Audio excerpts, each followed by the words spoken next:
বাংলাদেশ বিমান বাহিনীর আধুনিকীকরণ পরিকল্পনা ফোর্সেস গোল 2030 এর আওতায় 6টি তুর্কি T-129 অ্যাটাক হেলিকপ্টার কেনার সিদ্ধান্ত নিয়েছে বাংলাদেশ, যার মোট খরচ দাঁড়িয়েছে প্রায় $600 মিলিয়ন বা 8,000 কোটি টাকা। বাংলাদেশের সামরিক শক্তি বৃদ্ধির এক গুরুত্বপূর্ণ সিদ্ধান্ত হতে যাচ্ছে এই হেলিকপ্টার কেনার সিদ্ধান্তটি।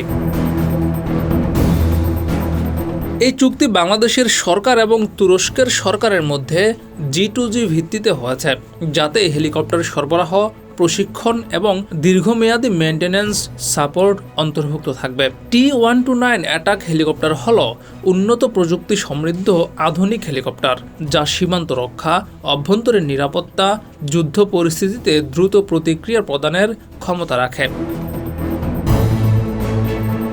বর্তমান বিশ্বের অন্যতম সেরা বিধ্বংসী হেলিকপ্টার হচ্ছে তুরস্কের এই T-129 অ্যাটাক হেলিকপ্টারটি। যুদ্ধক্ষেত্রে হিসাব পাল্টে দেওয়ার ক্ষমতা রাখা এই হেলিকপ্টার কেনার বিষয়টি দীর্ঘদিন ধরেই আলোচনায় ছিল। অবশেষে সেটা আলোর মুখ দেখতে চলছে।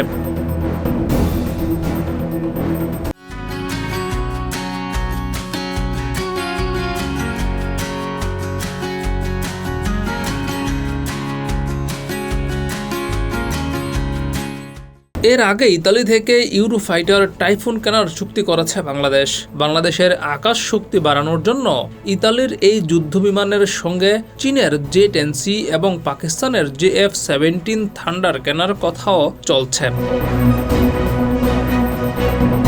জিয়াউর রহমান, যুগের চিন্তা।